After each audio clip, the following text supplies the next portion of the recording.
السلام علیکم ورحمۃ اللہ وبرکاتہ. مجھے آپ سے یہ کوشچن پوچھنا تھا کہ جب عمرہ کر کے لوگ آتے ہیں تو اس کو عمرہ مبارک جیسا بول سکتے ہیں؟ جزاک نحمدہ ونصلی علی رسولہ الکریم. اما بعد، بہن یہ جاننا چاہ رہی ہیں کہ عام طور پر جب عمرہ اور حج کر کے لوگ واپس جاتے ہیں تو عمرہ مقبولہ یا عمرہ مبارک اس طریقے کے الفاظ گریٹنگز کے طور پر ایک دوسرے کو کہے جاتے ہیں. اس کا حکم کیا ہے؟ دراصل اس سلسلے میں اہل علم کے درمیان اختلاف ضرور پایا جاتا ہے، لیکن آپ کی خدمت میں یہ بہت خوبصورت نصیحت ہے جو میں پیش کرنا چاہتا ہوں. شیخ زید البحری وہ یہ کیا کہہ رہے ہیں اسی ٹاپک پر.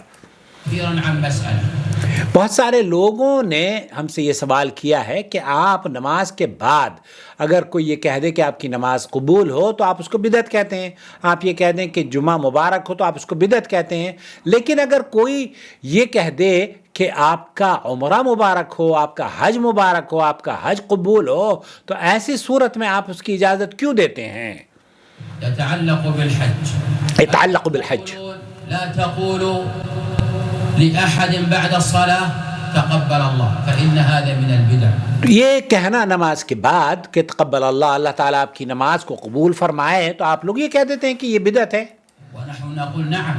وَنَحْنُ نَقُولُ نَعَمْ، ہم یہ کہتے ہیں کہ ہاں، یہ دعائیں دینا ایک دوسرے کو کہ آپ کی نمازوں کو اللہ تعالیٰ قبول فرمائے. ہر نماز کے بعد یہ سعودی عرب میں خاص طور پر مصری کرتے ہیں. مصری کیا کہتے ہیں؟ تقبل اللہ صلاتک. یا یہ بھی کہتے ہیں کہ حرمن، مطلب آپ نے جو نماز پڑھی ہے وہ گویا کہ اس کا اجر اتنا ہو کہ آپ کو اللہ تعالیٰ حرام مسجد الحرام کی نماز کا اجر دے. حرمن کہتے ہیں. تو اس کا جواب دینے والا یہ کہتا ہے جمعن، تو ہم سب کی نمازوں کو اللہ تعالیٰ حرم کی نماز بنا دے. تو یہ تمام الفاظ بدعت ہیں. لا يجوز وهذا من البدع. هذا لا يجوز، یہ بدعت ہے. لكن لماذا تجوزون لأنفسكم أن تقولوا لمن قدم من الحج تقبل الله حج؟ ایسا پھر آپ ایک طرف تو یہ کہتے ہیں کہ یہ نہ کہیں، دوسرے جب حج کی باری آتی ہے، عمرے کی باری آتی ہے، تو آپ کہتے ہیں کہ یہ ایسا کہنے میں کوئی حرج نہیں ہے. فالجواب عن هذا، تو جواب آپ کے سوال کا یہ ہے أن المسلم يجب أن يكون في محيط الشرع.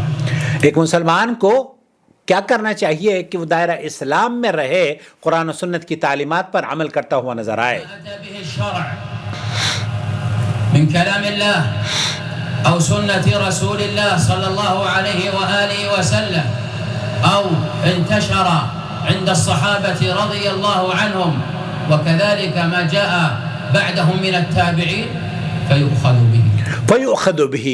اللہ اور اس کے رسول صلی اللہ علیہ وسلم کے فرامین سے جو بات ثابت ہو، صحابہ کے یہاں رائج ہو اور اسلاف کے یہاں وہ مقبول ہو، تو اس پر ہم عمل کرنے میں کوئی قباحت نہیں سمجھتے ہیں. ولذا جاءت في هذا الباب وهو جواز قول تقبل الله حجك لمن قدم من الحج. ایک شخص اگر حج کے بعد آتا ہے تو اس کو یہ دعا دی جا سکتی ہے، تقبل اللہ حجک، اللہ تعالیٰ آپ کے حج کو، آپ کے عمرے کو قبول فرمائے. نماز کے بعد ایسی کوئی دلیل نہیں ملتی ہے، عمرے کے اور حج کے بعد تو ملتی ہے. ما الدلیل؟ الدلیل ما جاء في مصنف ابن ابی شیبہ ومصنف عبد الرزاق ومصنف عبد الرزاق. ابن عمر رضي الله عنهما كان إذا قدم الحاج قال تقبل الله سعيك وأخلف عليك نفقتك. تو آپ عبداللہ ابن عمر کے بارے میں یہ بیان کر رہے ہیں، مصنف ابن شیبہ میں یہ موجود ہے کہ آپ اگر کسی حج کرنے والے کو لوٹ کے دیکھتے تو اس کے لیے دعائی یا کلمات کہا کرتے تھے کہ اللہ تعالیٰ آپ کے حج کو قبول فرمائے. یہ الفاظ ہیں. وورد هذا عند ابن أبي شيبة عن أبي قلابة، ولذلك قال ابن مفلح في الفروع قال رحمه الله وأتى مثل هذا عن ابن عمر وأبي قلابة. دوسرے صحابی ابی قلابہ إذا أتى شخص من العمرة قال بر العمل. بر العمل، تو ایک شخص اگر عمرے اور حج کے بعد آتا تھا تو اس کے لیے یہ کہا جاتا تھا کہ بر العمل، اس نے اچھا کام کیا ہے، نیکی کا کام انجام دیا ہے. تو اللہ تقبل، اس کو اللہ تعالیٰ اس کے عمرے کو اور اس نیک کام کو قبول فرمائے. یہ عمرہ آپ کا اللہ تعالیٰ قبول فرما لے. أن أبا جمرة وهو نصر الضبعي أتى في عهد عبد الله بن الزبير وأراد أن يتمتع، فأتى إلى ابن عباس وقال إن الناس قد نهوني عن التمتع. ایک صحابی ہیں عبداللہ ابن عباس کے پاس آتے ہیں اور وہ کہتے ہیں کہ تمتع حج کی ممانعت میں مجھے کہا گیا ہے کہ آپ لوگوں نے ان سے کہا ہے کہ حج تمتع مت کرنا. فأمره ابن عباس أن يتمتع، اور ابن عباس نے ان سے کہا کہ آپ تمتع حج کریں. فلما ذهب هذا الرجل وهو أبو جمرة، ابو جمرہ اس کا نام ہے، تو وہ جب اپنے حج کے لیے گئے، في رواية قال تمتعت، قال نمت. قال تمتعت، تو آپ نے کہا کہ میں نے تو تمتع حج کر لیا. تو آپ عبداللہ ابن عباس رضی اللہ تعالیٰ عنہ نے في منامي فقال حج مبرور. حج مبرور، تو اس طرح کے الفاظ ملتے ہیں اسلاف سے کہ ان اعمال کے بعد، حج اور عمرے کی ادائیگی کے بعد یہ کہا جا سکتا ہے کہ حج مبرور، وسعی مشکور، وذنب مغفور.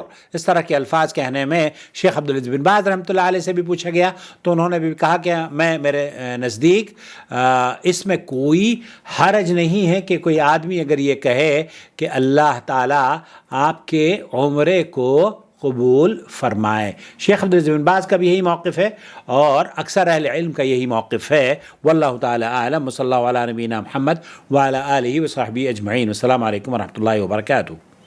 وما أرسلنا من قبلك إلا رجالا نوحي إليهم فاسألوا أهل الذكر إن كنتم لا تعلمون.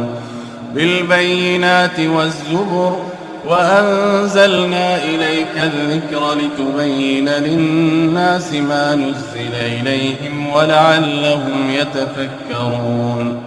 أفأمن الذين مكروا السيئات أن يخسف الله بهم الأرض أو يأتيهم العذاب من حيث لا يشعرون.